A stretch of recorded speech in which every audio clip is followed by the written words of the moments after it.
Welcome aboard, folks. I'm Stephen Malkowich, your captain on this adventure called Ship of Fools. I'm a fool. Lucky for you, I'm not sailing solo. Join me and a boatload of people, all just trying to make sense of this crazy world. It's a fabulous mess, and you're invited. I'd like to welcome you, Professor Aaron Hoffman from SFU. Thank you. Thank you so much for joining us today. Professor Hoffman is a political science professor from the Political Science Department in Vancouver or Burnaby at SFU. You specialize in international relations, terrorism and counterterrorism, political communication, U.S. foreign policy, and trust. Yeah. Really cool. Very cool. Thank you. Very cool. And I want to welcome you again and thank you so much for coming, because most of the time when we reach out to academia, it's vetted, and especially in the U.S.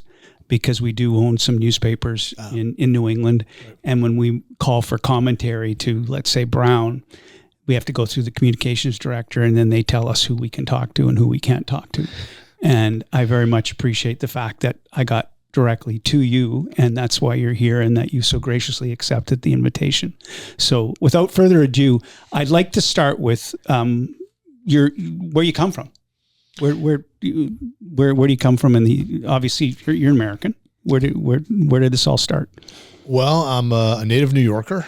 Grew up in Brooklyn, New York. I went to school, undergraduate at Columbia University, which has been in the news a lot lately for not such great reasons. But from there, I went to the University of Pittsburgh to do my PhD, my graduate work, where I wound up meeting my now wife, who was also a student at the University of Pittsburgh. She's a dual U.S.-Canada citizen. And the two of us wound up getting jobs from the graduate program at Purdue University in Indiana. So the two of us, who basically spent all of our lives living in big cities, New York, Toronto, Vancouver, wound up in the smallest place we had ever lived in West Lafayette, Indiana. Okay. And actually had a great time. Learned a lot about small city. I think small city is probably the best way to put it rather than small town. For us, it was small town, but really it's a kind of a small city living, and the value of personal relationships and friendships, and how important those are. Mm-hmm. And also we did a lot of our, early research there. And then we came out to SFU, after basically 18 or 19 years at Purdue University, and we came to SFU. And when did you come out? In 2023? We came out, it's now almost 7 years. Oh, so 2018. 2018. Yeah. Okay. And so what was it, just was SFU on your radar, or was it just how did you end up here? Yeah. Well, SFU always was on our radar. My wife finished her undergraduate degree at SFU. Her father was a statistics professor at Simon Fraser. And the one thing that I think we agreed that we didn't have at Purdue was easy access to any of our family. My side of the family, my dad's sister living in New York, her mom living in Halifax, father living in Vancouver, actually in Tawasin. Awesome.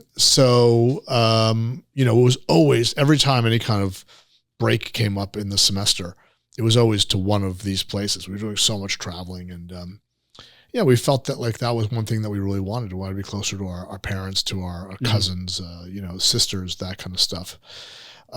So when the job opportunity came available, we jumped at it. We were not expecting it. In fact, we had recently bought a new house in West Lafayette. And I say new, it was new for us. It was the oldest private home in West Lafayette. It was literally built before Purdue University. Okay. So yeah, 1840 kind of thing, old. Yeah.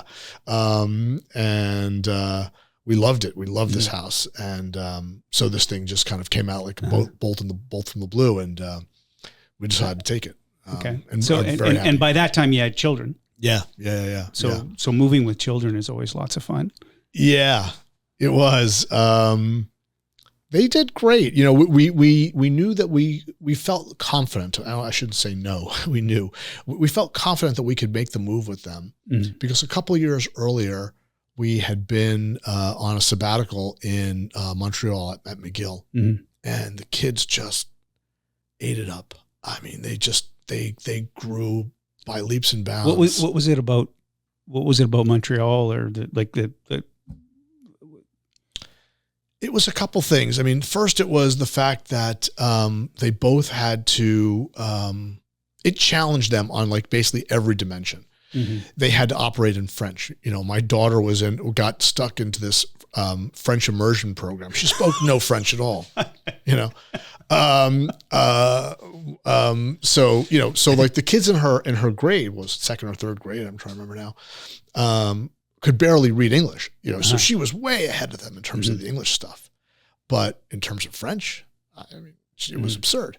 And my son, the same thing. We got him. He was a talented saxophonist, and we got him into this fine arts school right next to McGill, which has like a French wing and an English wing.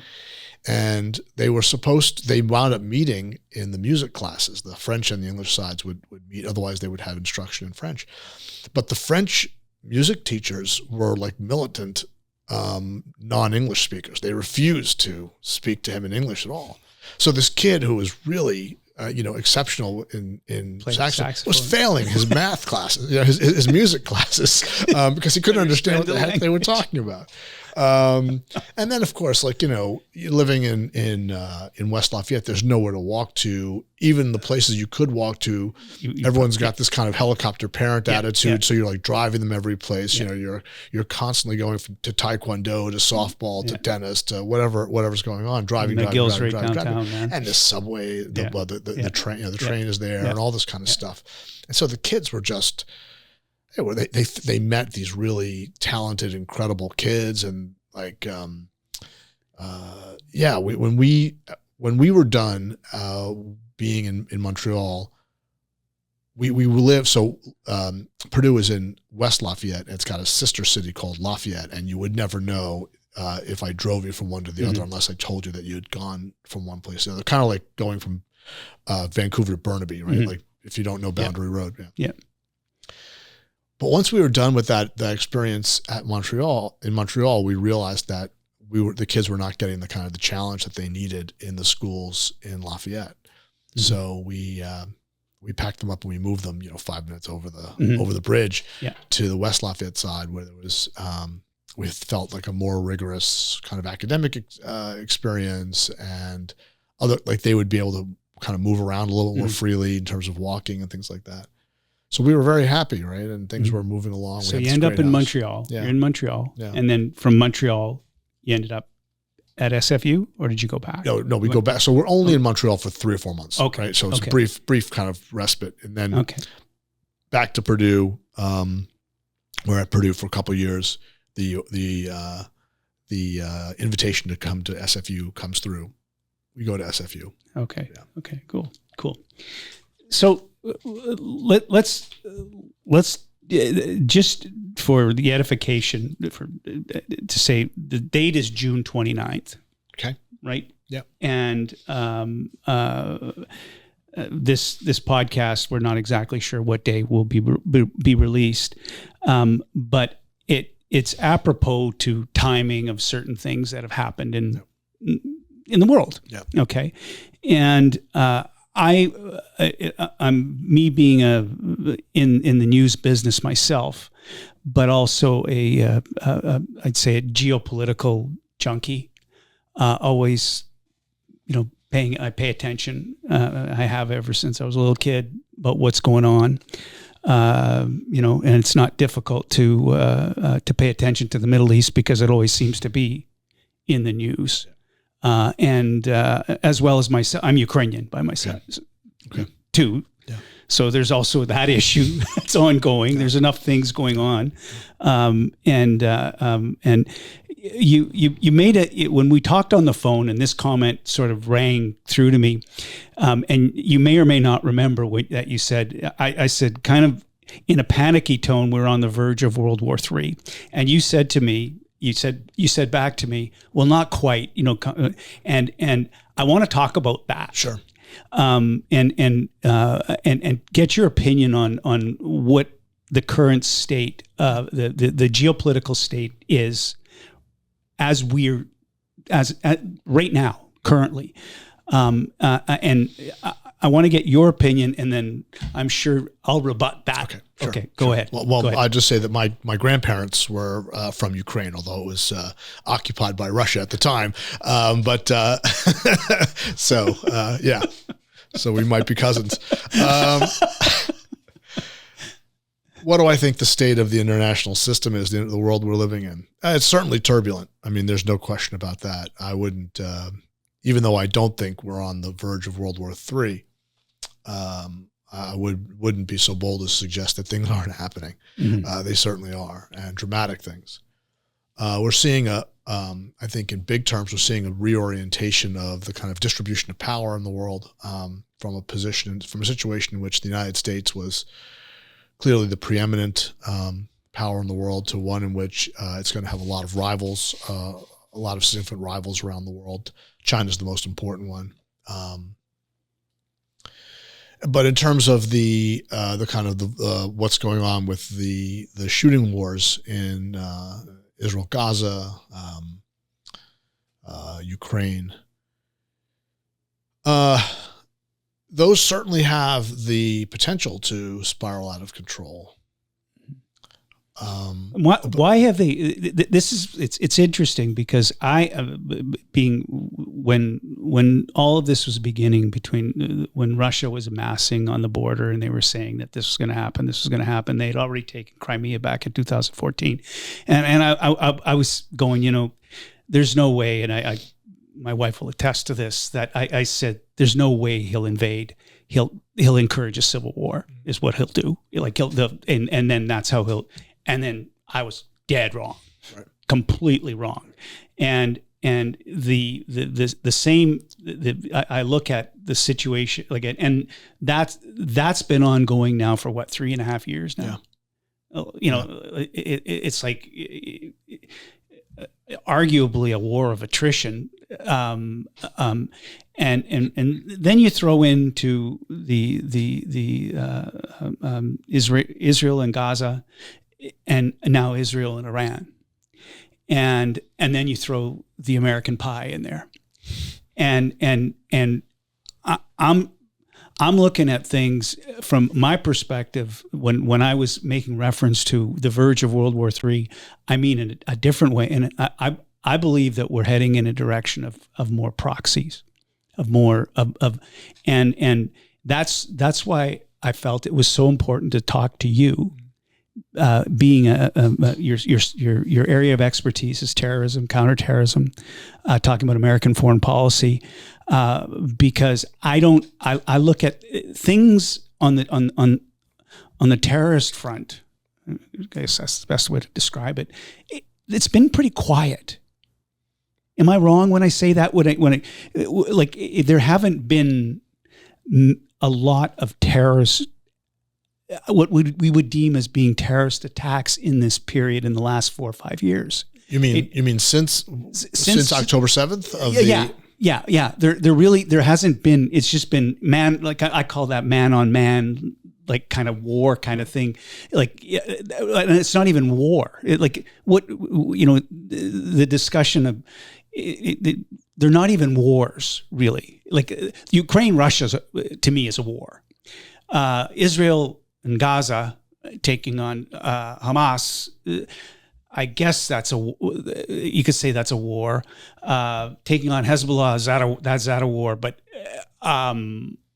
Israel and Iran has more of a potential to be a war. But getting back to when I say terrorism, terror attacks, I mean that. Nothing comes to mind over the last 3 or 4 or 5 years. And am I wrong in saying that? And I'm not. And sure. Aside from what precipitated the current situation in Gaza. Aside from that, that was a terror attack, in my opinion. Wasn't, but am I wrong in saying that there hasn't been, like, am I wrong? I guess I think I would say the answer is yes. Okay. At the risk of getting thrown out of the podcast early on, that go ahead. Terrorism doesn't normally look like what happened on October 7th, what happened on September 11th, Oklahoma City. Mm-hmm. These dramatic mass casualty kind of events. Most terrorist attacks, since we've really been keeping careful records, don't kill anybody. The really bad ones wind up killing maybe 10 people or fewer. Mm-hmm. It's the massive ones where you're in the more than 10 people. Mm-hmm. So I want to be clear, I'm not trying to minimize the loss of life. 10 people is a lot of people, mm-hmm. right? And especially if it's someone that you know or love. But the thing that happened on October 7th in Israel, that is really, really unusual. Very, very rare. That's an event that, in terms of like per capita, bigger than 9/11 for the United States. Mm-hmm. That's really unusual. So you are getting these small attacks around the world that are that are just. And I'm not including domestic terrorism either, right. Because there's a part of there's domestic terrorism too, which is. Right.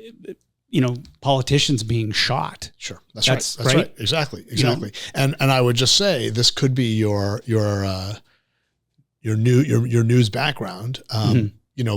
The work that I've done in the U.S. context, I haven't studied the Canadian presses, although I know that you work for an organization that has papers all around the world. Yeah.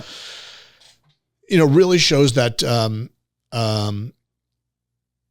journalists don't think of it as terrorism unless it has a significant international dimension. And usually that means it happens outside of North America. Yeah.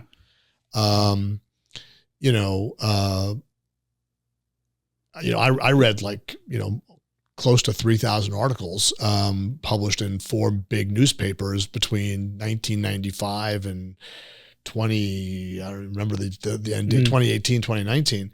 And, you could count on the fingers of one hand the number of domestic terrorism attacks that took place, where you have, again, these are U.S. papers, where you have a clearly identified U.S. citizen committing an act of terrorism against some other U.S. citizens. You're right in what you're saying as you're talking, because I'm thinking things are churning in my mind here, because I'm going, that was a terror attack in East Vancouver. Right. Actually, yes, that probably was the Lapu. That almost certainly was. Yeah, that was. But it wasn't. The media didn't portray it as such. But that's in essence. Well, that one I would just say that one I'm a little bit. That person that one I'm a little bit not sure about, because obviously one of the important things is motive in trying to understand terrorism from other kinds of events, and that person was known to police as a mentally ill individual.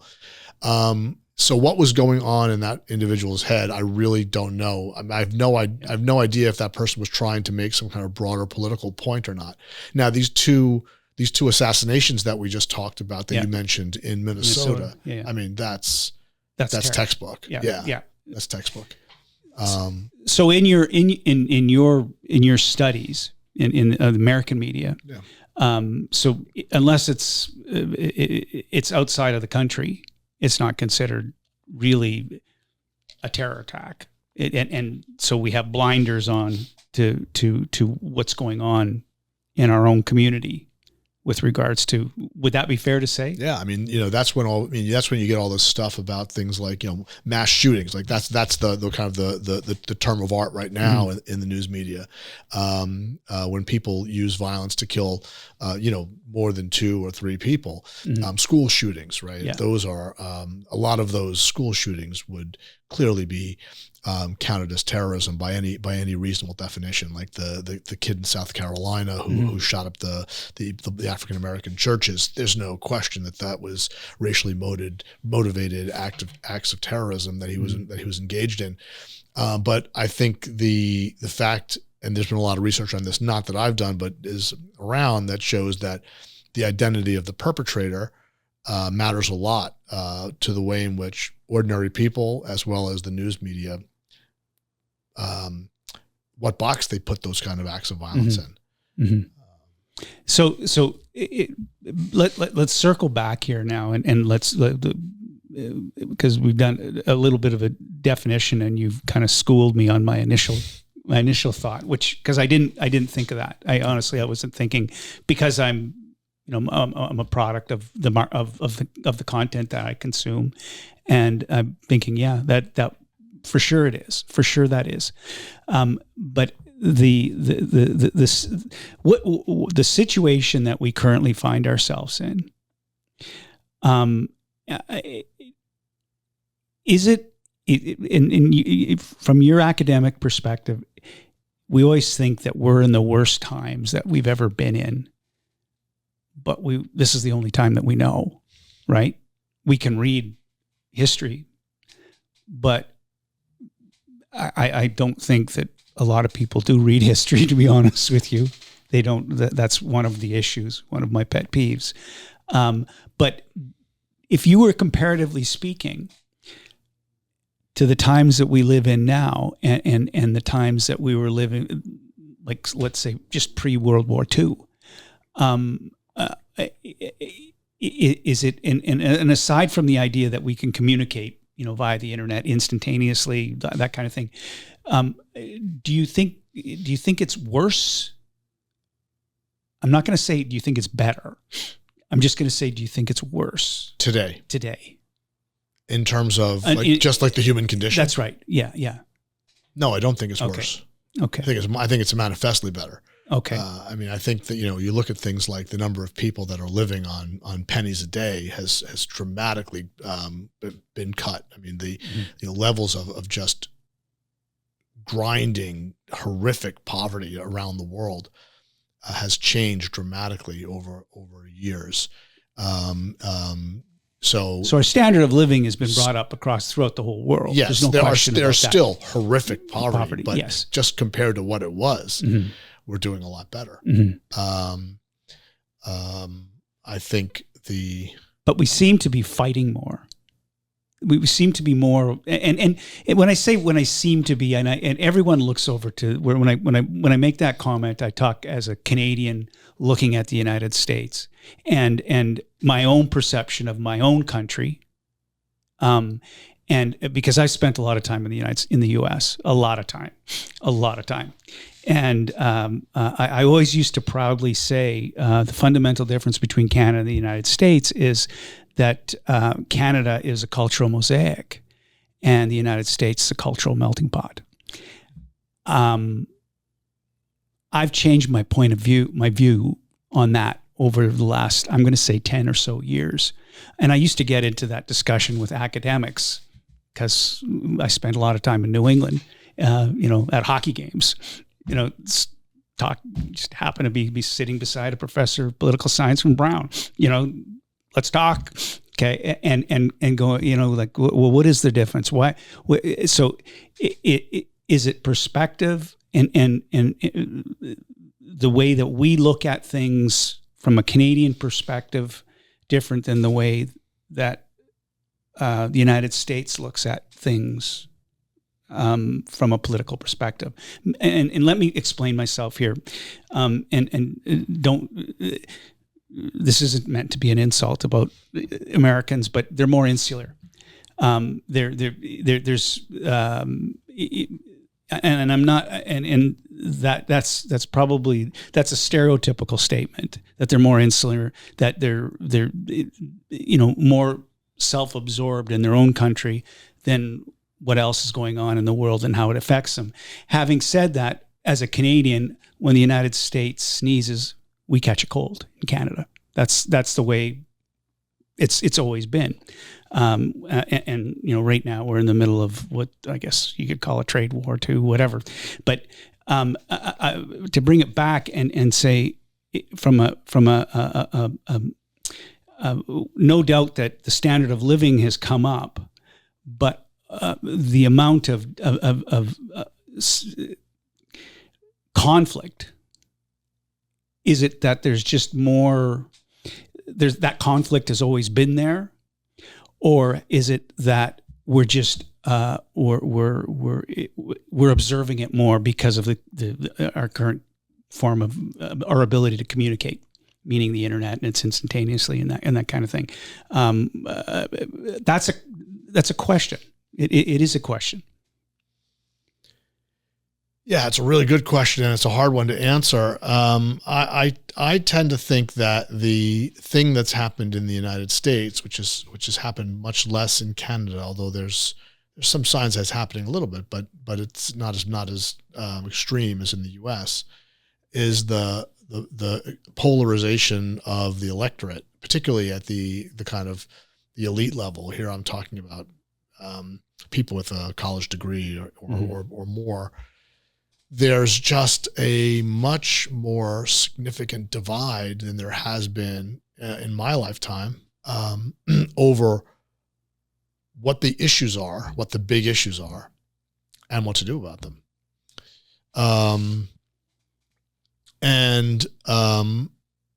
Now, during the Cold War, for example, so I attribute something to the end of the Cold War, to the predicament that the U.S. finds itself in, which is that during the Cold War, yes, there were disagreements about what to do, but everyone pretty much understood what the game was. Right, the game was dealing with the Soviets and the threat of the Soviet Union, and so Republicans might do it one way, Democrats might do it the other, but if you sat down with anyone on the left or the right and you asked what was the foe. Yeah, you knew what was the problem. The problem was Russia. Yeah. Now, what is the biggest problem? Very good. I mean, I have my list. I have my list. But by the way, terrorism is not on that list. I think that terrorism is a massive distraction from other more serious problems. That's one of the reasons why I'm interested in it, actually, is to kind of wonder why is it so attractive to us in terms of our attention. But I think that my list would not be shared at all by lots and lots of people who don't share my political. What's your list? Political views. What would be the top 3, 4, 5 on your list? Climate change is certainly got to be in there. Mm-hmm. I think that I would put economic insecurity for people as being a huge issue. What would be my third? Well, I think that the it's looking more and more like something like the transformative effects of technology that we're dealing with, particularly AI. As being something that looks like we really have to kind of grapple with this in some fundamental way, because it really does look like it's going to shake us to the foundations of the way in which we're organized, and exactly where how it's going to affect us and where it's going to affect us is not entirely clear. There's lots of predictions. Most of them kind of say everywhere, everything that we do. You're not dystopian in looking to the future? No, I'm not. Of these. I'm not. I do think that I'm hopeful in a variety of different ways that we're going to work our way out of the mess that we're in. Mm-hmm. But I couldn't tell you necessarily how. Yeah. My wife and I just came back from India, just prior to COVID. Okay. So and that was a long time ago. And it just seems like in a blink of an eye, things changed so dramatically. Everything changed. And I'm talking almost to the point that the earth stopped moving on its axis for me. I was doing some pretty crazy stuff. Slowly got out of that. Did not think for a second that, I always tell this story and you'd appreciate it. We were in Providence, Rhode Island, and this is obviously pre-COVID, but we were in Providence, Rhode Island with friends of ours, and we were down in the lounge, and Hillary Clinton was making her acceptance speech, as the Democratic nominee to be the president of the United States, to run for the presidency. And, not that listen, I wasn't a Hillary Clinton fan, I'll get that straight, but I wanted to be there because I felt we're witnessing history here. Okay? Because there's no way, and there was a way. She lost the election to Donald Trump. But the funny thing is, Aaron, is that my wife and I and the other couple were the only ones in the lounge watching this. That should have been notarized. We didn't think, well, it's odd that nobody's here, but maybe there's a possibility that he will win. No way. Come on. No. And then he won. Yeah. And me being the political junkie that I am and studied American politics, studied Canadian politics, going, what? Are you kidding me? Oh, so that first term, and this isn't, Sam Harris said this, Donald Trump broke his brain. So, things that you just thought, well, that can't be, that's got to be against the law. Turns out it's not. Many people learned that lying's not against the law. Lying under oath is against the law. Okay, those types of things. So it opened my eyes up, certainly, to, holy smokes, the world isn't really the way I imagined it, and our relationship. I'm talking Canada now. Our relationship with the world isn't. And this took a while, though, for it to machinate. Our relationship with the world isn't the way I actually grew up and believed it was. So my university days are long gone. So I'd be very interested, the crops of students that you have coming in, what their take on what's going on, what. I don't even know if that's a question. That is a question. So there's two Trump administrations. So the first one, the students that I've taught, they walk in the door and they're just shaking their head going, what's happening here? How did this happen? So it's just complete mystification. The second group is not as mystified. They might be surprised. They might have been surprised, but of course they've seen this movie once before, so they were not. The fact that he could win, that was clearly in everybody's radar. And there, I think the students that I am encountering, I guess if I were to ask them, if I thought what they would say if I asked them why was it that Donald Trump won, why was it that Joe Biden was so unpopular, they would a lot of them would point to Biden's support of Israel during the war in Gaza. Really? The agreement in the student body of the students that I teach that Israel is committing genocide. I mean, it's very difficult. It's overwhelming. It's overwhelming. It's overwhelming. I mean, there are students who don't have that view, but they're in the minority. And are you chastised if you're in the minority? But the students I've been with, I've taught about what's going on in two different classes, with some trepidation because it's a real hot button issue. It's the hottest political issue I've ever had to deal with in terms of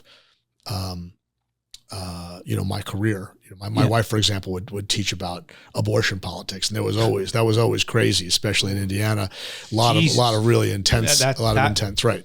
That is right. That's But nothing. I never had anything like that. Right. It's all very academic kind of stuff. I mean, people, free trade, yawned. Kids are falling asleep. But this one, this is really hot button. So I had one situation, just one though, where two students got into it a little bit in a class about what was happening, but it ended very quickly and never cropped up again. And we openly discussed the issue on several occasions. Civilly. Absolutely civilly. Absolutely. Yeah. I was very pleased with the students, very impressed, especially because while we were having civil conversations in our classroom, there was just madness going on in Canadian universities. McGill? Exactly. McGill and Toronto and Columbia and UCLA, and it was just it was all over the place. So no, we were doing fine. I mean, there were reasonably sized protests at UBC as well, which the SFU students joined. So the UBC students said, "Hey, come over here," and they said, "Great." And we were like, "Okay, you know." So well, this problem will be their problem. But no violence, nothing, absolutely nothing. The main dissenting voice in the sea of discussion about whether Israel was what they were doing and whether it was reasonable or not was me. I certainly, because I felt like it was my job to push back on the unanimous agreement that what was happening was a horror show, and that it had to be stopped at all costs, and trying to really force them to think through it. And the students and I never had really an ill statement, an ill word between us. I mean, a bunch of the students who I had debates with in classes are signing up for classes with me this coming fall. So it worked out swimmingly. Mm-hmm. But there was very little debate in the student body about what's going on. See, this situation, if something like this would have occurred,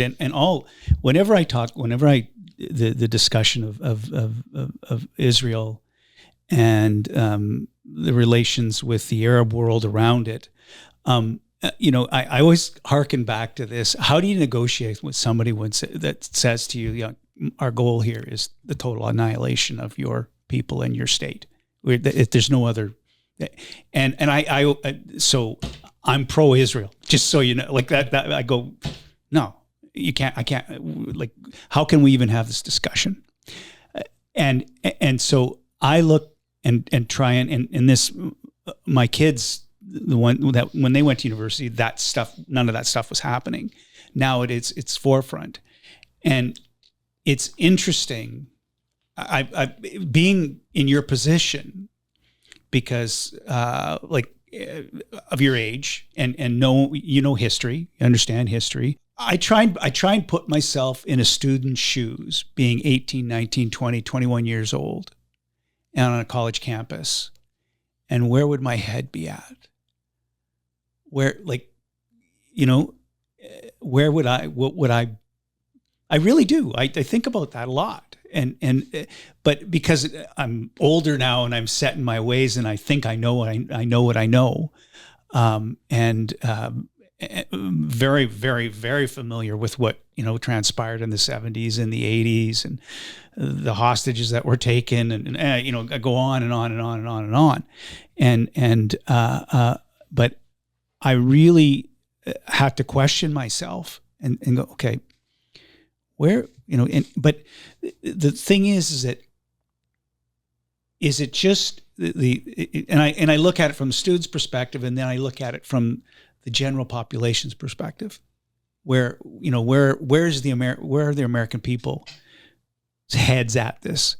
And I'll circle back here again and talk about, the Americans they're not at war with anybody right now. They're not, in my mind. They're not. They dropped some big bombs in Iran, like made some big holes, but they're not they don't have boots on the ground in Ukraine. and if you want my opinion on that, I think they should have boots on the ground in Ukraine, and so should Canada too. But that's just my own opinion. But they're not there's no conflict per se. They fire off a couple of missiles, they send an aircraft carrier here, they do this, they do that, but there's no boots on the grounds. There's no, and that's what's kind of disconcerting for me about the Russia-Ukraine thing is that there's, I shouldn't, it's my thoughts that,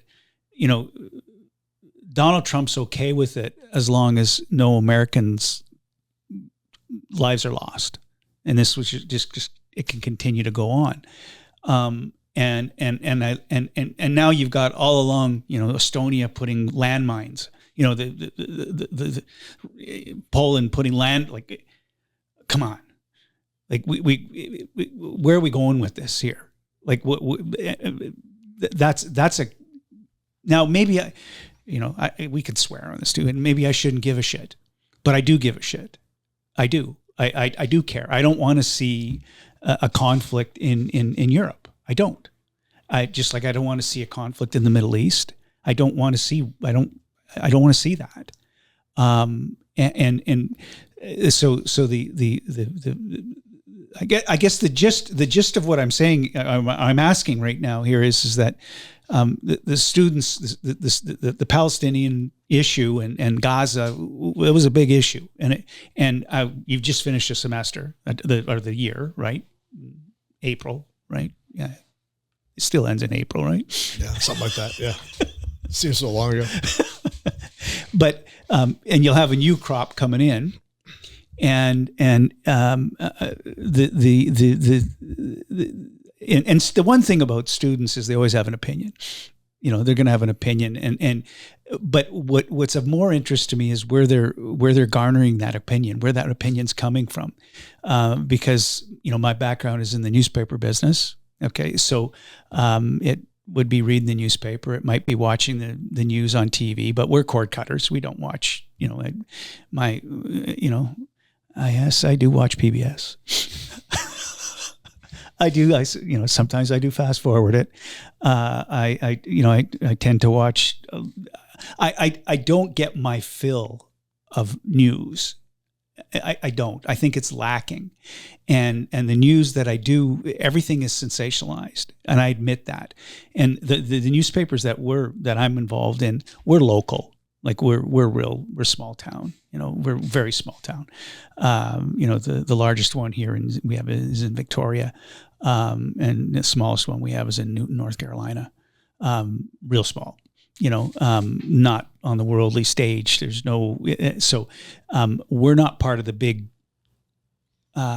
mainstream media scene like the CNNs, and in Canada here we'd see the CBCs or the CTVs or global, so to speak. But I see there as being a fundamental lack of, I'll say it, credible news sources. And you got a president of the United States that walks around and goes, well, it's fake news, fake news, fake news. We just went through a provincial election here in British Columbia. That's actually why, one of the reasons it was the impetus of this podcast here, because me being, I had no intention of becoming politically involved. None. Those days are gone. I spent a couple of summers working in Ottawa for the Progressive Conservatives from Brian Mulroney. I thought he was a great prime minister. Okay, and if anybody shits on me for that, that's fine. I can live with that. Okay, okay. But the thing is, this is the thing, is that I don't see any. I don't know where a student or a young person would get credible information. And I'll use a specific example and then let you can rebut that. Every day on the news, and I can use PBS as an example. More Palestinians are shot getting food. Okay, and me being the cynic when I watch this, that suits a certain narrative. No one talks about the fact that there might be Hamas mixed in with the crowds trying to get close to IDF soldiers and blow them up. Okay? Like that to me is, I comment on that. I go, well, I don't think the IDF would just be shooting Palestinians at random unless there was some. Am I wrong?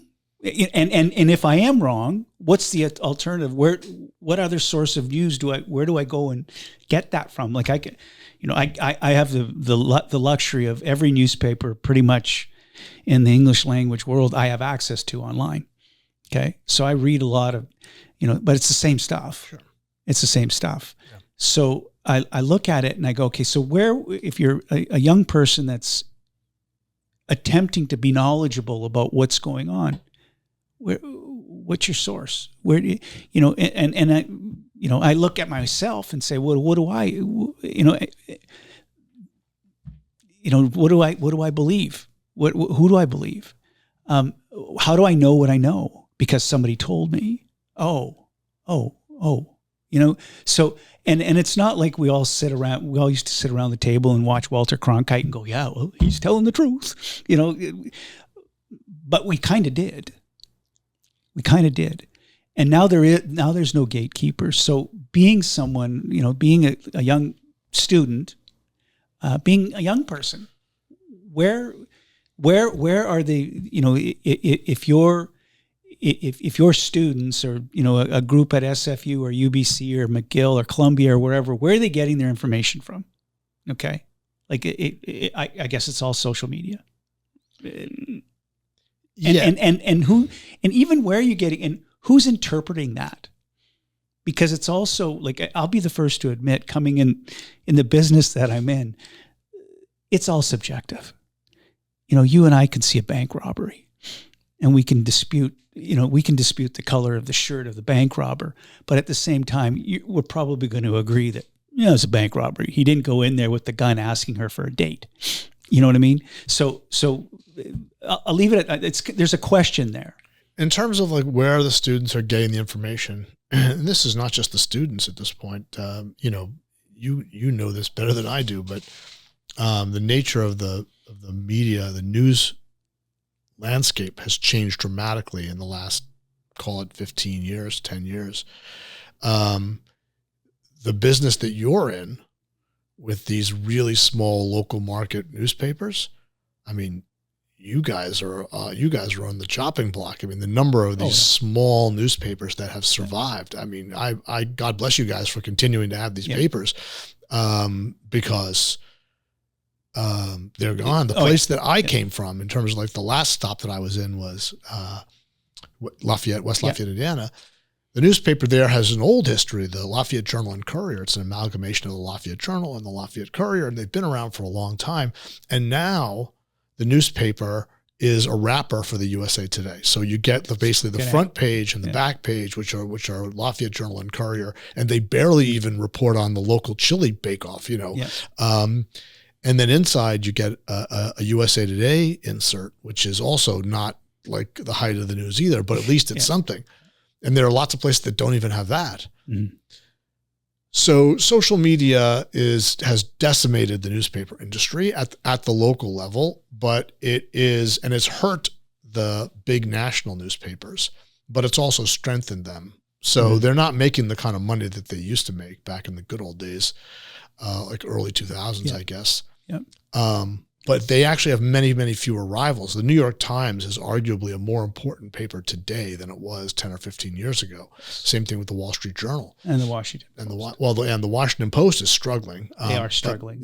But because there's nothing else, right? Yeah. I mean, it's all gotten hollowed out. And then the competition on television, Fox News, CNBC, CNN, et cetera, et cetera. They also don't have the breadth of coverage that a newspaper like the New York Times does. So, or the Journal.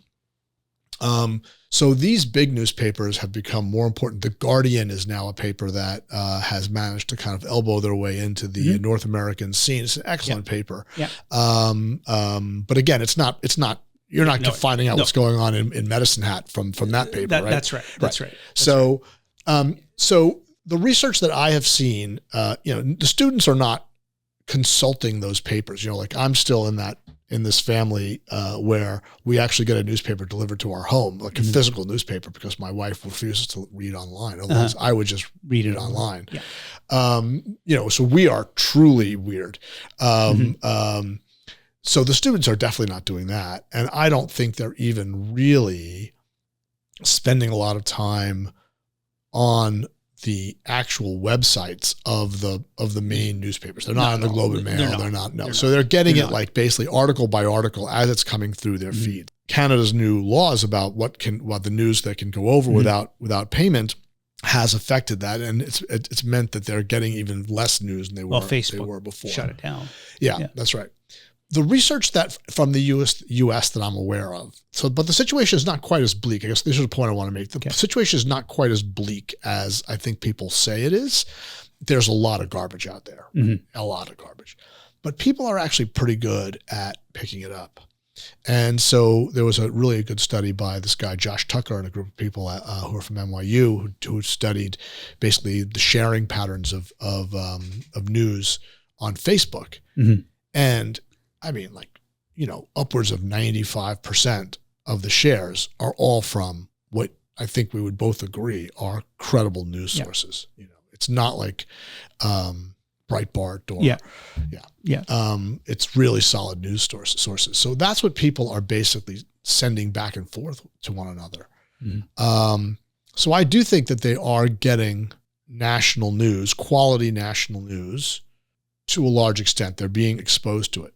Then there's the question of the related questions of how much are they paying attention to it, which has always been a problem. They don't pay attention as much as anyone who studies the news or follows news would like. Yeah. And also how do they interpret it? And I think that there's the declining trust in the media has meant that a lot of people think that even the stuff that comes from the quality newspapers, the quality news sources, is suspect. Yeah. Not credible. Always coming from some angle. Well, I know, having been in the business since 1989, I liken the situation where it's like the Wizard of Oz. The wizard standing, they unveil the curtain, and he's just standing on a stool. There's no in my experience, I've been in the business for a very long time. We've always tried to be reflective of the community. We always have. And I can tell you, for example, in Massachusetts, the paper, it's a Democratic area. Like there's no question about it. It's New England. And then you've got pockets of California where you've got, they're more right wing or Republican kind of thing. But I guess the question, the thing is that the credibility. There's no answer to the question, I don't think. But it's always on. Like I always myself personally. I jokingly said to my wife, Donald Trump appointed Scooby-Doo as his, whatever it was. And she's like, for a brief moment, she went, and I'm like, that's how ridiculous thing. But the thing is that when you're young, you're dumb. Okay. We know that. And very easily influenced by, stupid things we do. And it's just of interest to me, where and I guess if I had this question, I probably wouldn't be answering the question. I wouldn't be sitting here. I'd be making money doing it. But the interesting, I don't know how you can get your news from social media. I really don't. And like in little bites and like, how do you know what the hell's going on? Like really, and how can you be out protesting something if you don't even know what the hell is actually going on? And I find that perplexes me. It really does.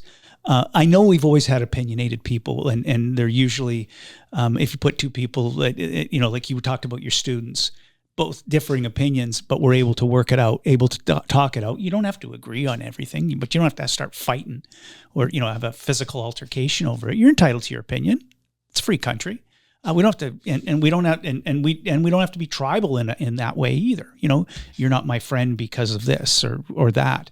But what is of great interest to me is there even a student newspaper still up at SFU? Yeah, there is. Okay. The Summit, it's called, I think, or the Peak. Okay. Yeah. And they still print it? Yeah. Mm. Yeah. Jeez. Yeah. It's not bad. Yeah, they cover real stuff. That's good. Yeah. That's a good thing. Yeah. That's a good thing. That's a good thing. But the sources, and when you're teaching in your teachings, I would imagine that you would be stressing the credibility of the sources of where you're getting your information from. When you do that, do you get blowback? Do you get any pushback? Do you like? I haven't. I mean, a little bit. Sometimes a little bit. The student body at Canadian universities, at SFU for sure.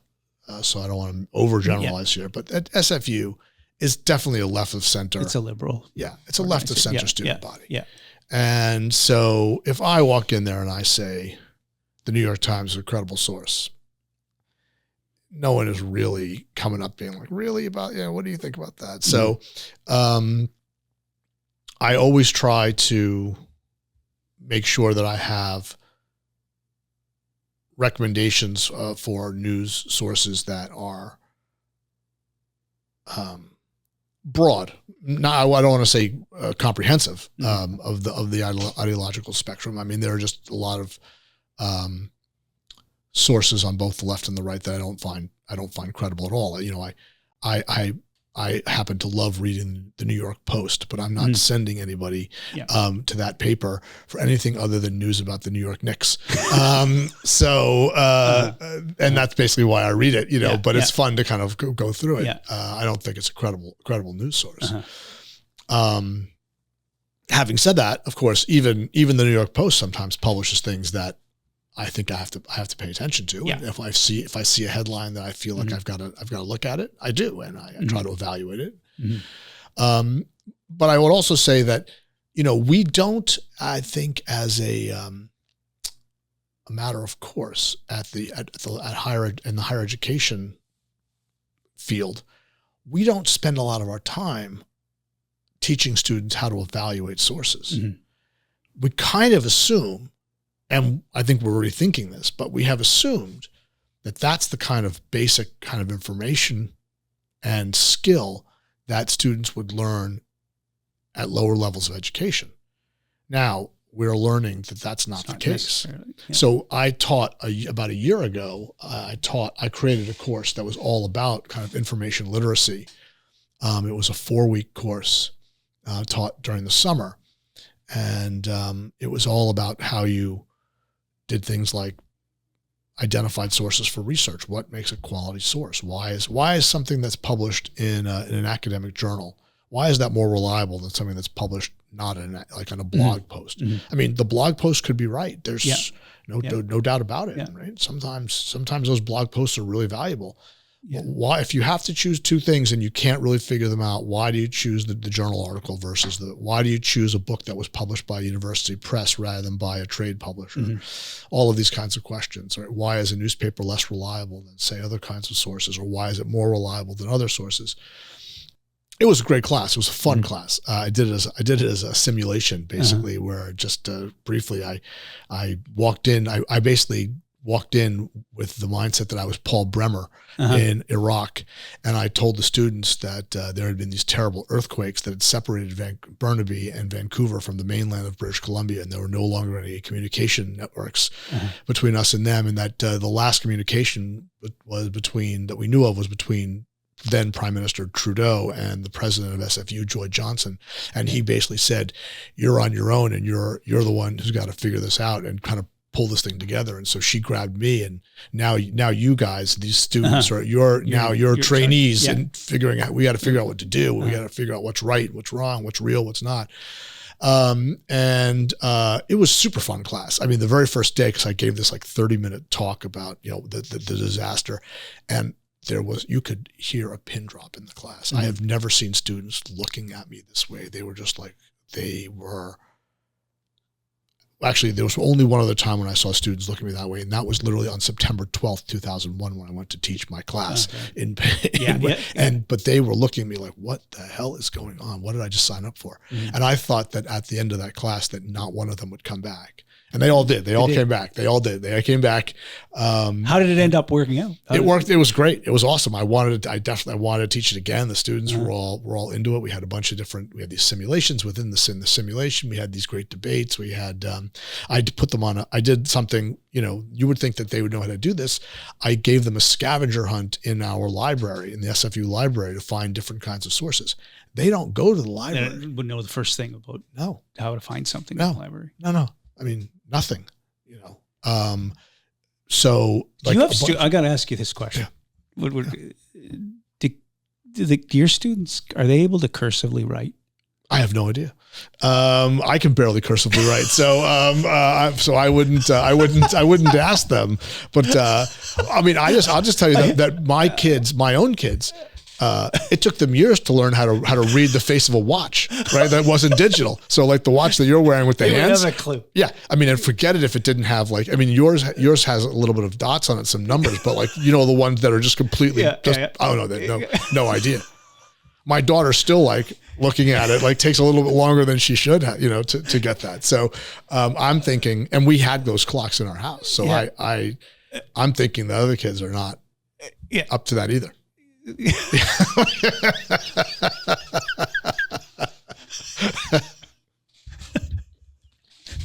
So okay, we got off topic there about the cursive writing. So you taught this course and it gave you hope.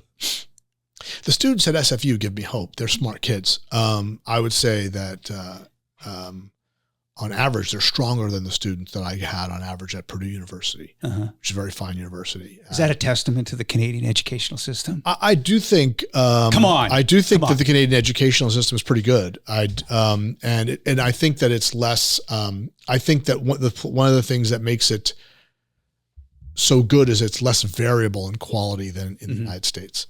So I don't. I've not done enough of a survey of secondary schools in Canada to know this for sure. I mean, but at the very top end in the United States, the schools are unbelievable. Private schools, public schools, New York City. The best high school maybe, but certainly the best public high school is Stuyvesant High School, and that is still, as far as I know, that is still the cream of the crop. And the kids in that school go to universities all over the world. They're just really, really smart kids, and that's a great school.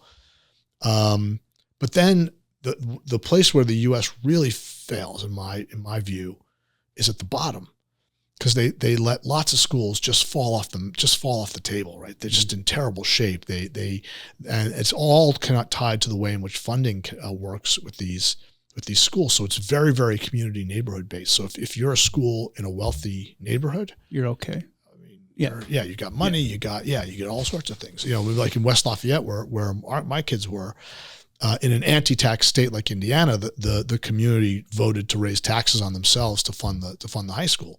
That was a really strong school. And it was so many kids who were kids of faculty. There was a lot of faculty involvement in the school, and so that school, especially in science and math, I don't think there's any school that was better. There was really, really strong school. But then there are lots of schools where crime rates are terrible. The community pressures on the schools are really awful. Do you think overall, would it be too much of a general statement though to say that the educational system in the United States has fallen? Like, and I mean on the lower end, like that there's people that are being left behind, and you could say that for Canada too. I don't know, because I'm not an educator. I don't know. I mean, I don't want to say, comparatively how it's happened over the years. I mean, certainly I think that there's a very strong narrative of decline, particularly in the public schools, that's in the discourse. And I tend to believe that, but I wouldn't tell you that I have kind of firsthand research knowledge of that in any kind of strong way. But there are schools that are really desperate in the United States, and they're desperate in a structural way. Like, it's not like they're just, they just happen to have a bad run, bad principal, a couple bad principals, maybe some real loser teachers or something like that, or just, really ruffian group of kids went through during one period. No, they're just like year in, year out, every day, regardless of who the principals, regardless of who the teachers are, they're in bad shape. They don't have the resources to be able to teach the kids. The kids are facing all sorts of terrible problems at home that of course impact their ability to learn in the classroom. They're trying to teach kids lots of these places is not something that a school can do by itself in a lot of situations. You have kids who are, right. I mean, you kids who are hungry, when you kids who are the subject of abuse, who are kids who are frightened about crime and all of these things. I mean, how do you focus on a math lesson or social studies lesson or an English lesson when you're worried about a parent being in jail? You're worried about whether or not you're going to eat this afternoon. Those are tough problems. And the U.S. has not done as good a job, I think, as Canada has at making sure that those kinds of problems don't just ruin a kid's chances in school. Let's flip the topic to foreign policy. Yeah. Okay. One of your areas of study and expertise is foreign policy and American foreign policy specifically. We've seen a dramatic shift over the last number of years. And I always was of the belief, just like, stereotype, that you always have to have the world's policeman. And I want the United States of America to be the world's policeman. I do. Keep the ocean way open, make sure that we don't have pirates roaming the seas. And no matter what in my lifetime, the United States, it might take them a little while, but they'll eventually come around to the, I'm not even going to say the right decision, the best decision, okay, to address the situation. Are we seeing a fundamental? Do you think that we're seeing a fundamental change in American foreign policy? And I'm talking about, we've seen it since when the fall of the Soviet Union. Was that 1991, 92, around that time? Like that kind of all went. Like that went for shit real quick. But in that ensuing period, things stayed relatively the same from a foreign policy perspective. And I'm looking at it from the eyes of the United States. And Canada had its own identity from a foreign policy perspective. We did, but we really did. We're joined at the hip here, man. We're not, as the United States goes, we go, and we're not. We trade north south is how we trade. Everything, that's just the way it is. The border's right here. I can pop across it in 2 seconds. It's a fact of life. Since the fall of the wall and the end of the Cold War, with foreign policy being American foreign policy being your area of expertise, what have you seen? Do you see it, the United States taking less of a leadership role in the world, or just like attempting to step back? I don't know how to put it. Or is that just me feeling that? This is like the big question about U.S. foreign policy that you're asking. So again, hard to actually answer this question definitively, because right now we're in the middle of some degree of change. The question is how severe, how substantial the change is. So just to kind of start a little bit, at the end of the Cold War, Soviet Union falls apart. Russia is really kind of licking its wounds, kind of down and a little bit out. And I think that from the perspective of someone in the West looking at U.S. foreign policy, that the idea that the U.S. is kind of going about its foreign policy the way it used to is correct in the sense of that the U.S. was using the tools and the strategies that it had used in the past, relying on its allies in ways that it had in the past. But one of the things that the U.S. did during that period, which was an important change and which reflected its kind of new standing in the world as being unrivaled by any serious power, was that it started to expand its influence across the globe. So, you start to talk about, expanding the borders of NATO, which country NATO membership starts to increase. U.S. influence in the Pacific is becoming more important. The U.S. is expanding the number of countries that are within the kind of the free trade system. So that's a period that we call the period of U.S. hegemony, kind of U.S. essentially superiority over everybody else. And periods of hegemony, this incredible military and economic superiority are unusual in history. They exist. You can identify them, but they don't happen very often. It's very difficult for any number of reasons for countries to achieve that level of superiority. The U.S. had it, and arguably, on a lot of dimensions, is had the biggest advantage over any other country that any other country has had in history. So the U.S. was probably stronger in that period, kind of in the early 2000s, than really any other country has ever been. Certainly in the history of the modern world.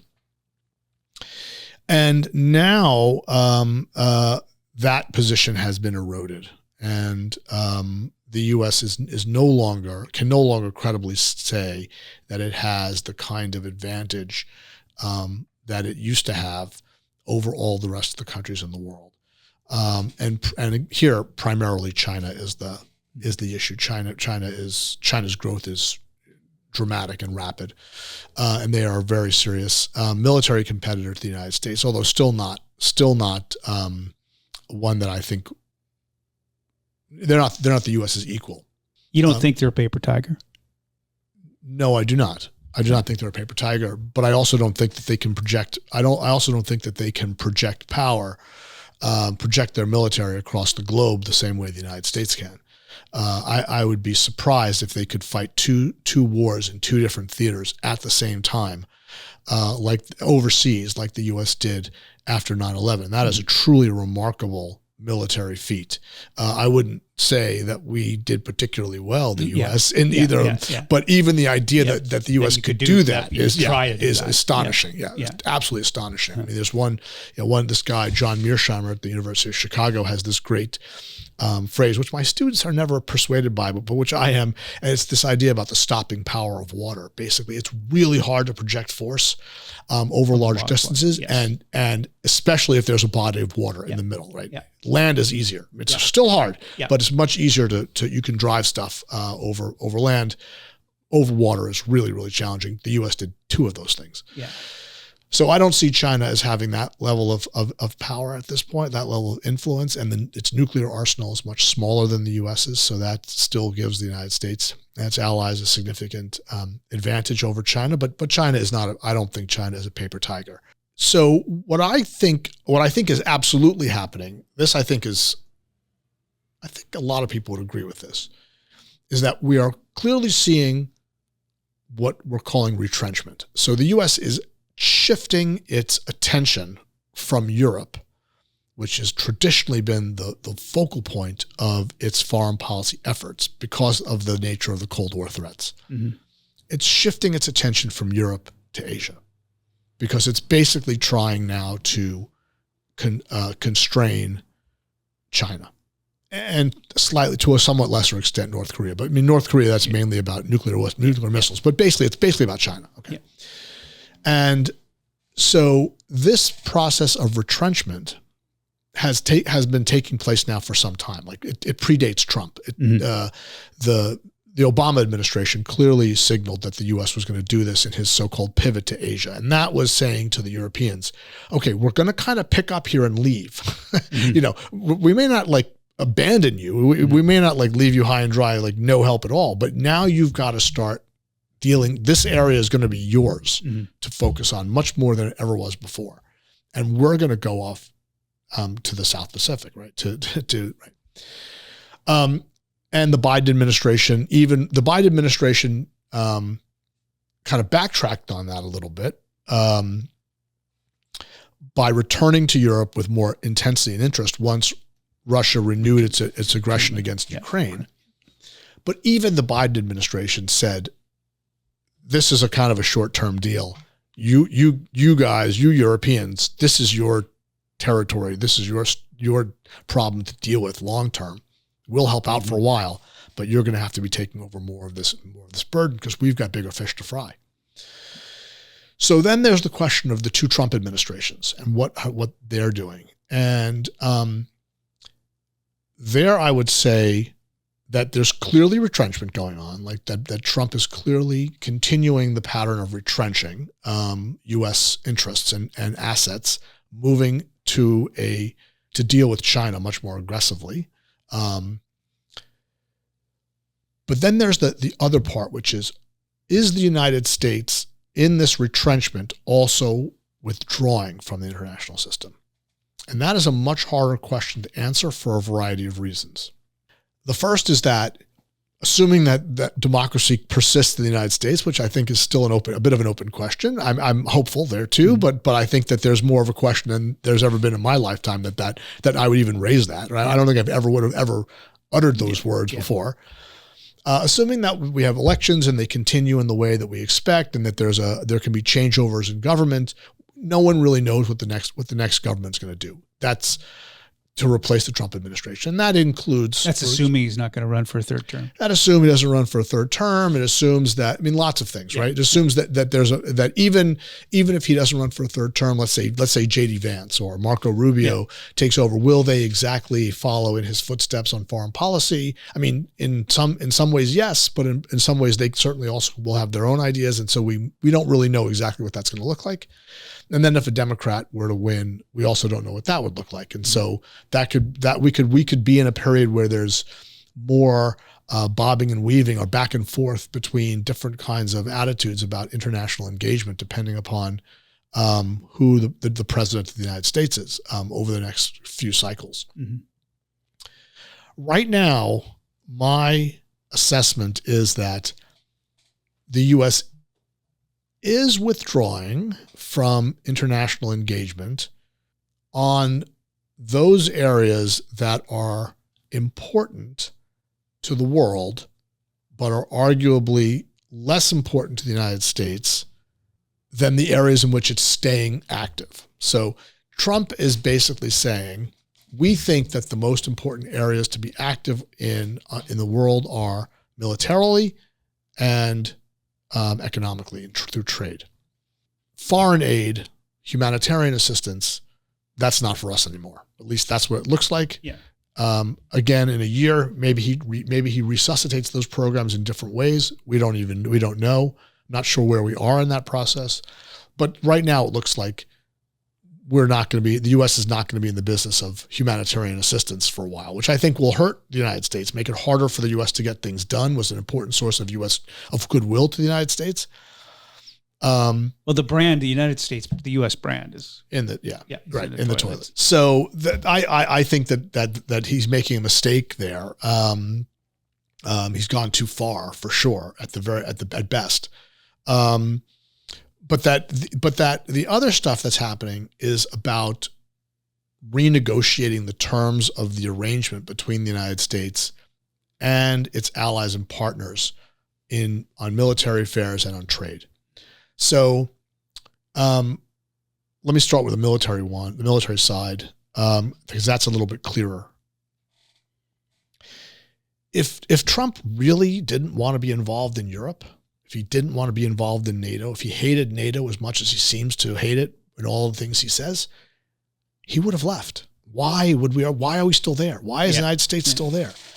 The answer is, I think he is kicking up a fuss, a very loud fuss and a serious fuss, because he thinks that the the burden sharing between the United States and Europe is inequitable. It's inequitable. Right. Yeah. And that he needs more contribution, because I think what he's saying is we have a big problem in Asia, and we can't basically do both of these things at the same time. So you have to take more of the burden.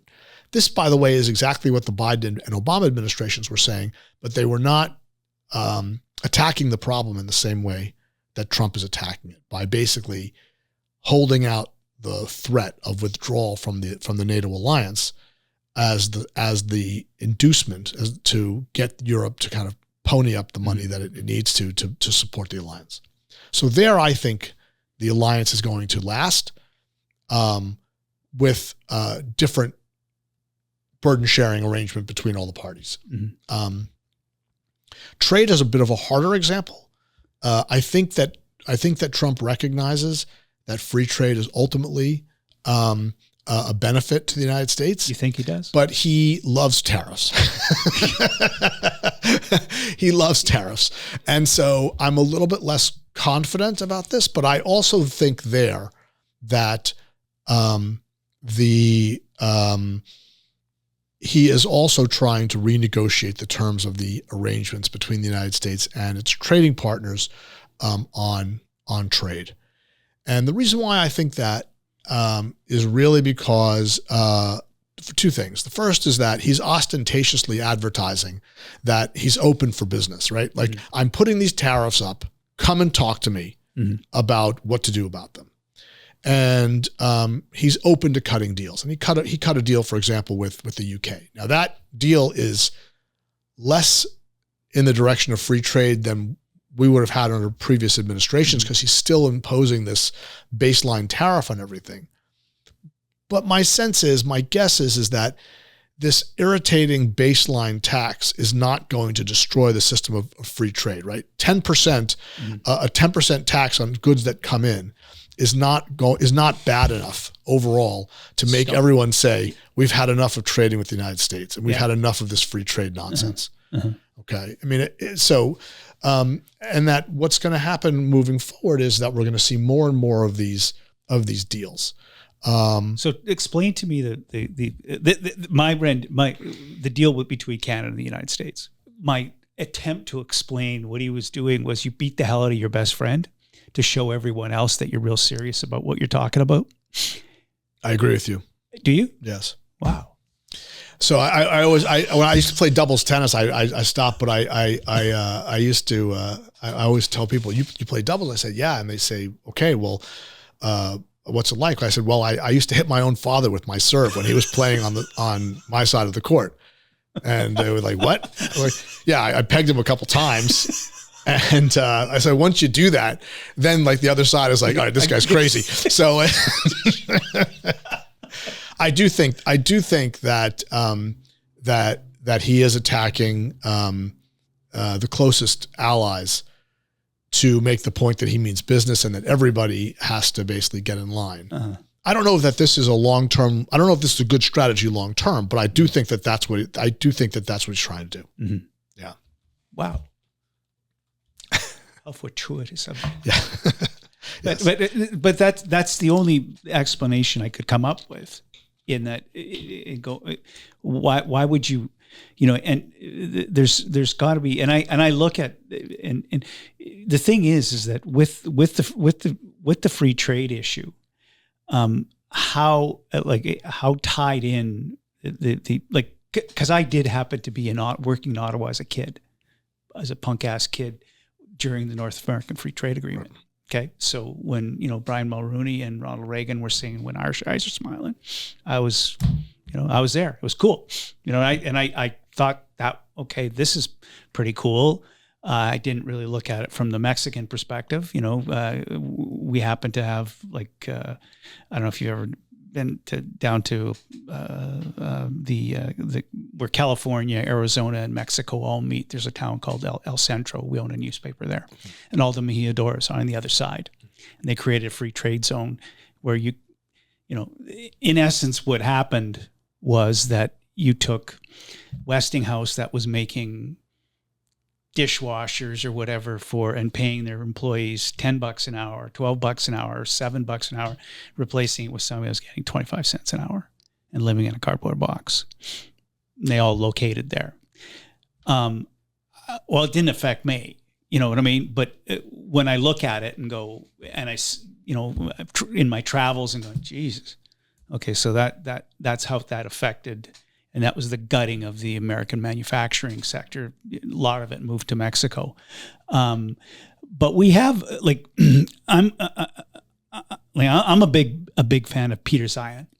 I don't know if you're familiar with him at all, but he talks about he's been talking about for years Fortress North America, and we have something, you know, from transportation perspective. We have waterways. You know, we can move north-south trade. We have two massive bodies of water on each side of us. We're well protected. We have a lot of advantages, like that others don't. And so that's why it was so perplexing to see Donald Trump start a fight with us. Like, you know, what's there to gain? But I'd say, well, I'm sending a message that I'm going to beat my best friend up and show everyone else that I mean business. And then people have to start coming to the table.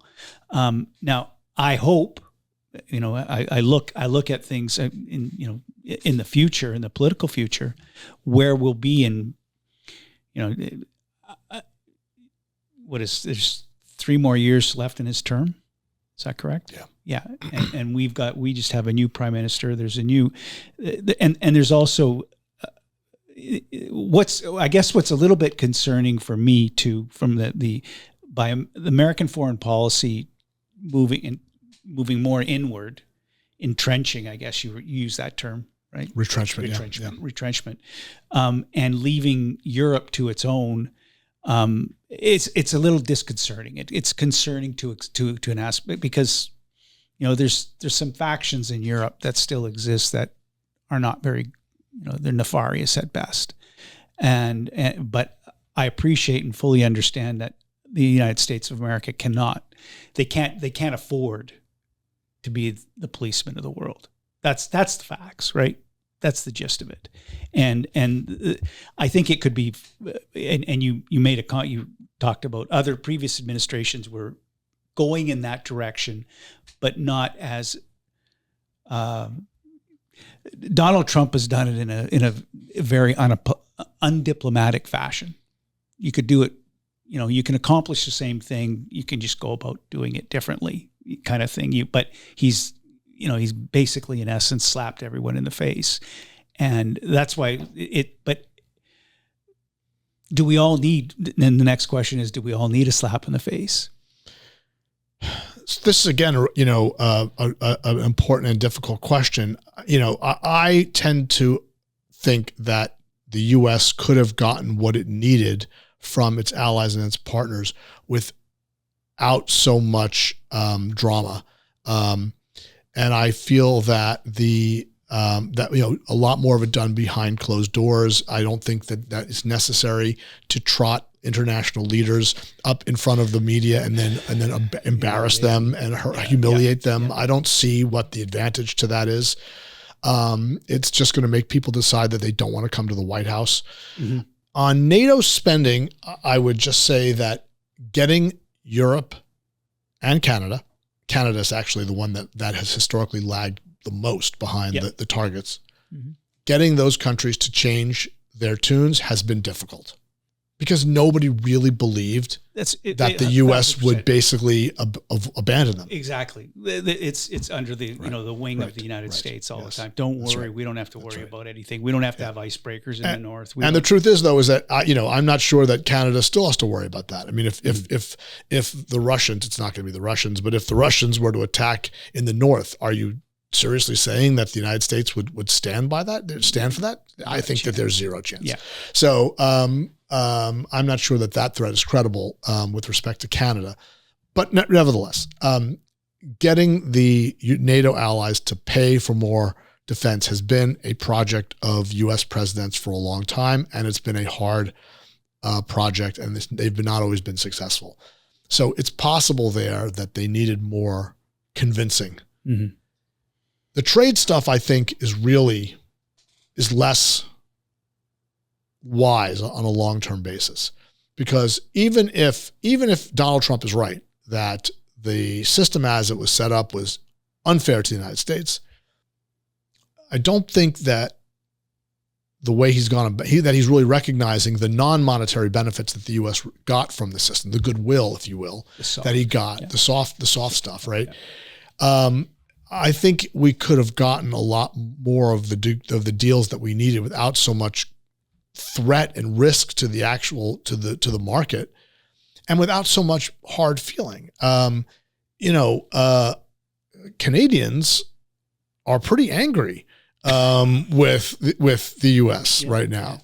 And I think, as a U.S. citizen living here, for good reason, that's not the way you treat your friends.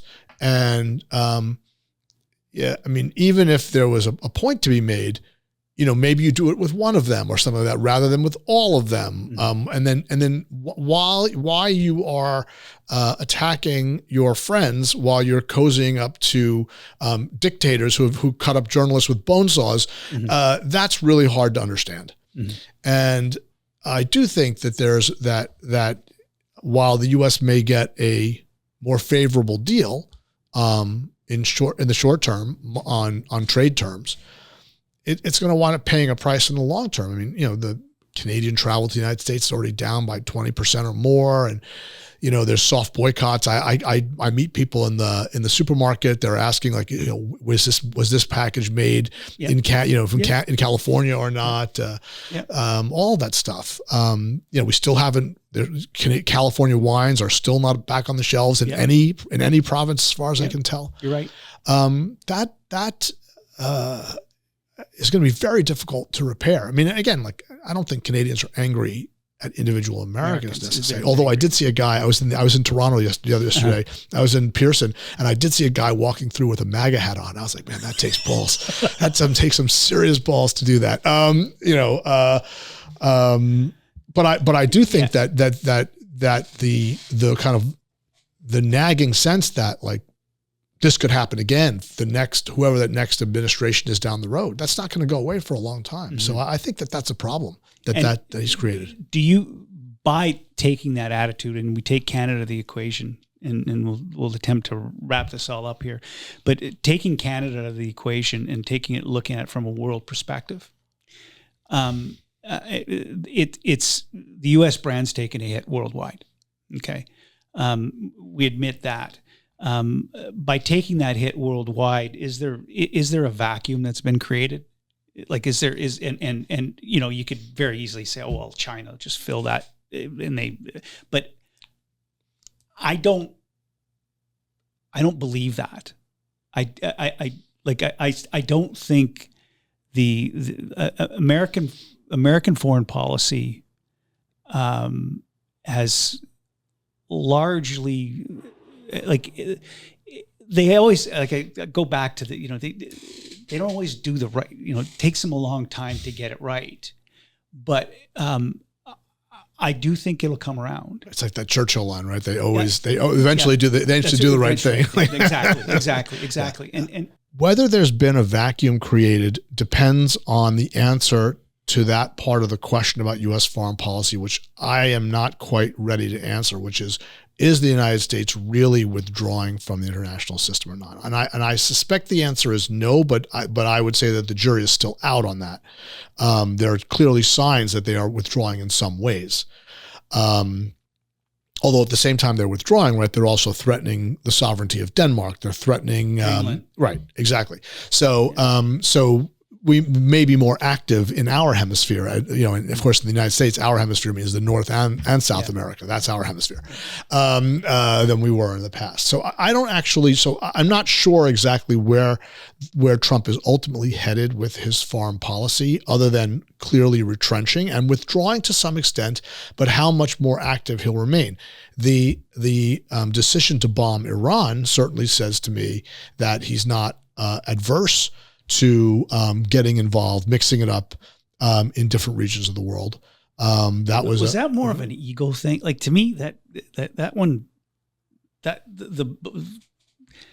bombing, it was almost like when I look at it from afar, I'm going, they're really like the Israelis.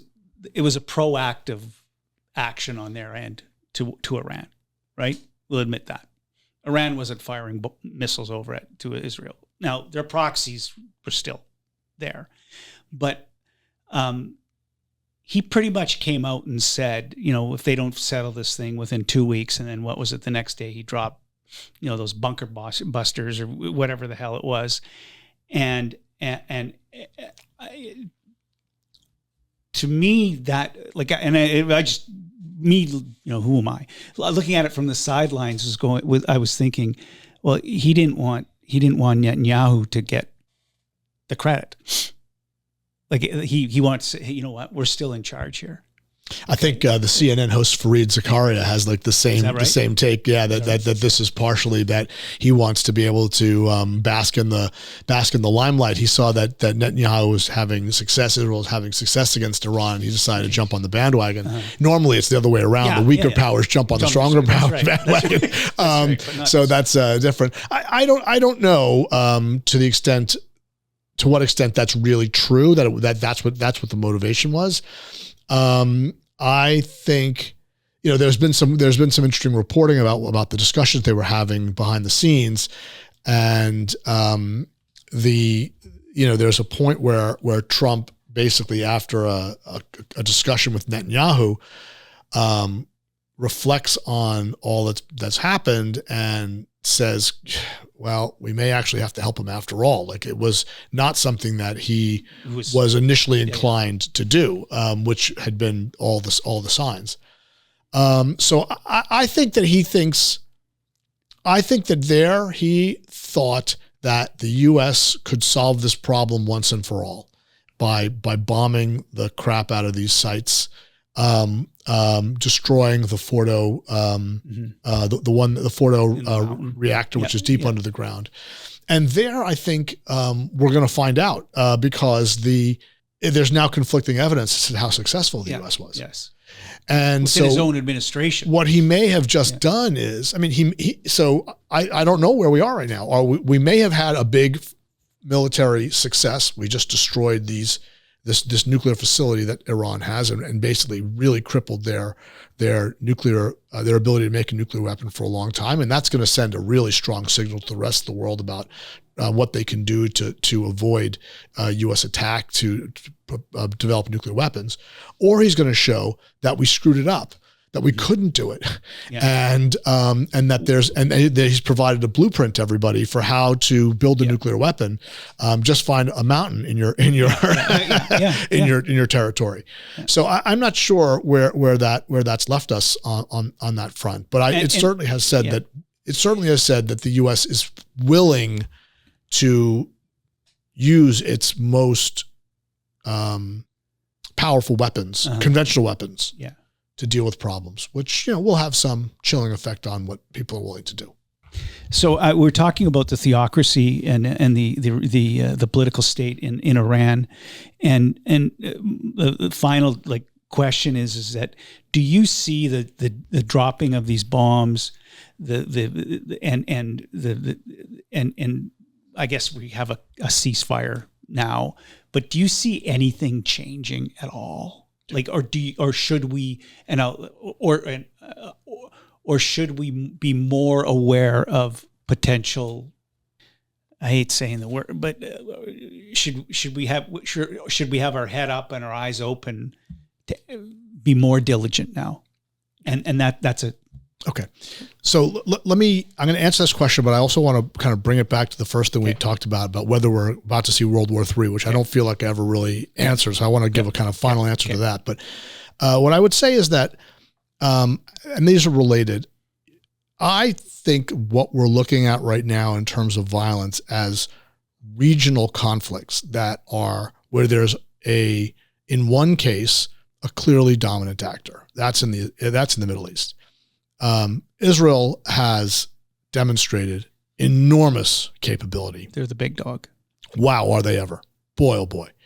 And there I would say that I'm surprised by how strong Israel is relative to its adversaries. Mm-hmm. I was not expecting to see Israel capable of fighting this extensive war in Gaza, really crippling Hamas, then practically wiping out Hezbollah, basically forcing regime change in Lebanon, dealing with the Houthis, and then creaming the Iranians. Wow. I mean, really, really, the level of strength and sophistication of the Israeli intelligence and military is on full display. And it would take something quite unexpected, the Syrian regime collapsing at the same time. Yeah. It would take something quite unexpected for that to get out of hand in the sense of being capable of spreading. So it's already out of hand, right? In a lot of different ways, right? And terribly for the people the innocent people who are just in the way. But Israel is really dominating that region in an incredible way with some help from the United States, but mostly on its own. So I don't see Iran coming back from this devastation right away. We may see more terrorism in the future from Iranian proxies or groups and people who are aligned ideologically with Hamas, Hezbollah, so on and so forth.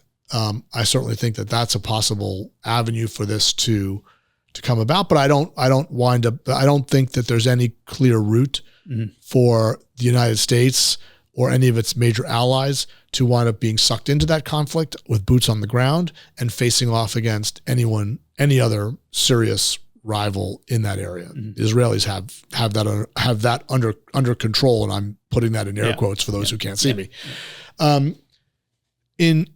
So I think the big question in the Middle East is how badly did the United States set back the Iranian nuclear program, and what will Iran do with respect to that program now that the U.S. has used these bombs?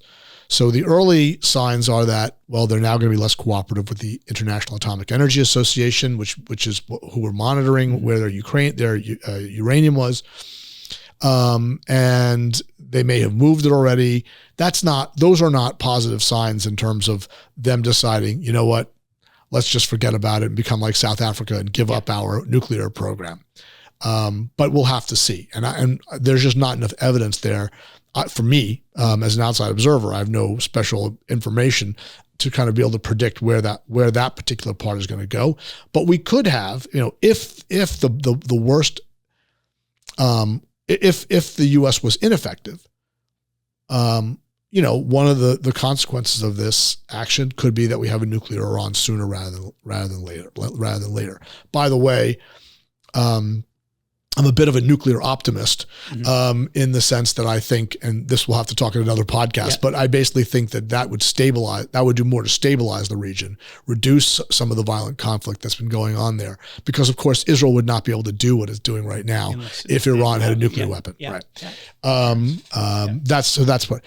Swinging over to kind of Ukraine and Russia, to kind of wrap this up, whether the United States continues to withdraw from international politics or not, Russia has basically revealed itself as an incredibly weak country. It's a very weak state. What I was surprised by how strong Israel was, and I am surprised at how weak the Russians are. I don't see them as a credible military power capable of projecting force over big distances. In fact, I just read something today that by someone who I respect, and I thought that basically Finland could defeat them at this point on their own, with maybe a little bit of help. But basically, that's how bad they are. They're in really tough shape.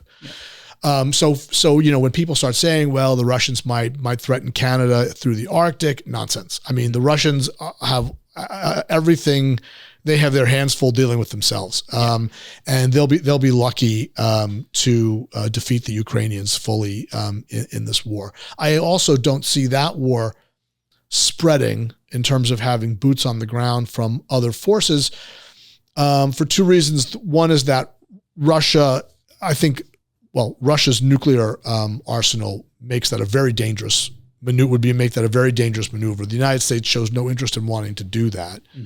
I don't think the Europeans want to do that either. And I think that what's most likely to happen is that there would be some sort of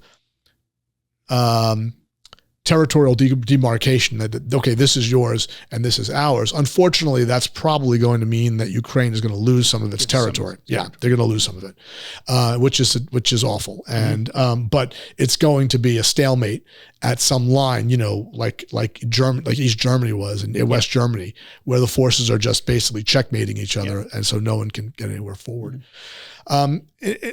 Beyond those two theaters, the real big questions are about how the rest of the world reacts to the United States' renewed aggressiveness towards them and dismissiveness towards them, and whether the U.S. has really fundamentally broken the good relations it's had with lots of countries in the world, and if it has, what that actually is going to mean, and a little bit like the. It's hard to know like who these Israelis are shooting at when someone gets killed in Gaza because you don't know who was there. Yeah. That's a little bit like what we're like with the rest of the world. I mean, right now everyone's upset, right? Their noses are out of joint, and for good reason.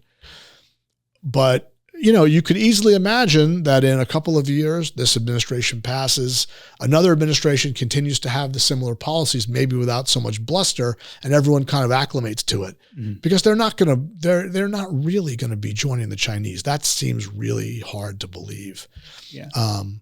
But they might, but Europe and other countries might kind of carve out their own spheres of influence that the U.S. just doesn't have as much entree into as it did before, and I just don't know where that's going to go. But that's what I would be looking at.